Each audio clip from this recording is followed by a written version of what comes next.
some aspects, but I've known Dianne pretty well since 1989. So,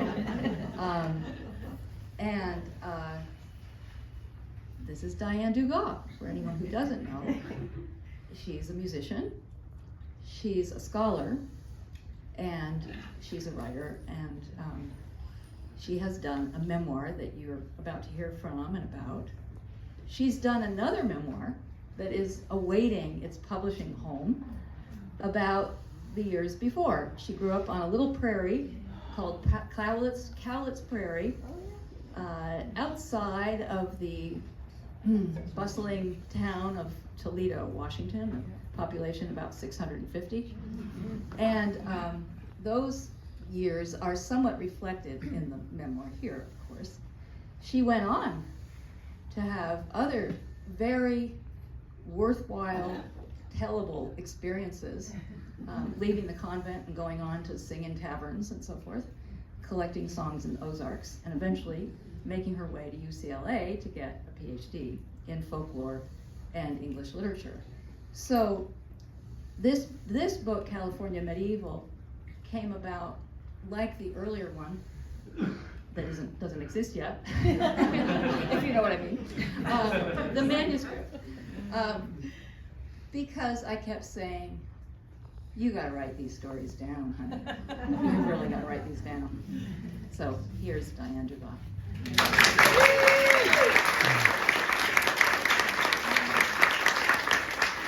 Thank you, Amanda, and thank you all for being here. And here's a chair here if somebody needs a chair, Shelley. Here's some chairs over here.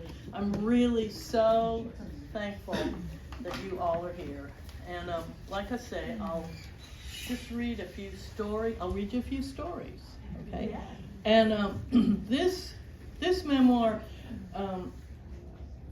partly, I kind of had two reasons for writing it. One is just that you always write to kind of come to terms with something that was very shaping of yourself. So that was that reason. But the other thing is that actually almost all my writing, even the scholarship, is about trying to bring into view worlds that I think are intricate and complicated and are overlooked or covered over or misunderstood or misinterpreted or distorted and weirdly rendered. And I would say convents fit that. So anyway, I'm gonna read, and I really plan not to keep you hostage here. So. Okay. There are worse places to be held hostage. So I'm going to read from one of the chapters in here that's called Lifting, Narrowing, and Frowning. And part of the move of this book is it's about the inspiriting power of music, which I experience. So you'll see a little contestatory thing's going to start developing here. Lifting, narrowing, and frowning. I'd been in the convent only 3 days when Sister Agatha walked me down a dark hallway past classrooms to Sister Mechtild's studio office. Outside, the afternoon blew breezy, California warm. Even indoors, the chirping of birds around the bell tower followed us. At the end of the corridor, I spotted 2 small upright pianos through the half-glass pane of the closed door.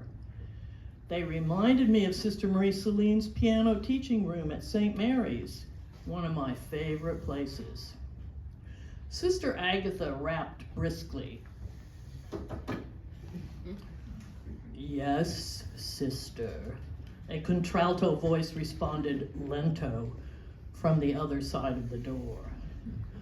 "Do let yourself in." Precisely chiseled consonants clipped each syllable. Music had gotten me through everything in my life so far. From 2nd grade on, if I was worried about homework or sickly younger siblings, I could play piano and my mind would ease off. I never liked game times at school, kids yelling and bullying each other. By 5th grade, I'd slip into the piano practice rooms, get through recess just fine. When everybody in our big family got mumps but me, I played Mozart, while Mom took people's temperatures, gave out the aspirin, and made chicken soup. Playing music made it possible to get through even the worst of times, like when my colt died and my little brother. At home and at school, I played the piano with Sister Marie Celine as my teacher, winning contests, even accompanying the high school choir by 6th grade. At chapel, later for church, I was the organist, and with her coaching me, I was playing First Friday Benediction in 5th grade. Guitar and banjo I picked up on my own without lessons and played on every possible occasion with my family or alone, especially old songs and sad ones like Red River Valley, Irene Goodnight. We sang a lot at home, us older kids adding harmony with Mom. On arrival at the convent, my guitar and banjo got parked here in their cases in a closet down the hall. Immediately, I located the various pianos at Mount Alverno, the sturdy uprights in the studio, a Wurlitzer spinet in the front parlor area, and a nice baby grand in the downstairs recreation room. Sister Mechthild manages all the chanting and liturgical music at Mount Alverno, directs the choirs and singing groups, purchases hymnals or sheet music, supervises where they're kept and used, plays the organ for liturgies, and is the instructor for anybody who wants to study piano or organ. Though I'm pretty accomplished, I have in mind to learn more and to be sure I can make music here every chance I get. How can I be at home here otherwise? Sister Agatha opened the door as directed, and we entered the little office. Against my chest, I held tight the prized books of piano music that I brought with me. Bach 2- and 3-part inventions, Haydn and Mozart, Chopin waltzes and preludes, a wild toccata by Khachaturian. Good day, Sister Agatha. What might you be needing? Through her pursed lips, Sister Mechthild's phrases sounded as measured as an oven timer, the kind you wind and set ticking. Every consonant landed with a talk.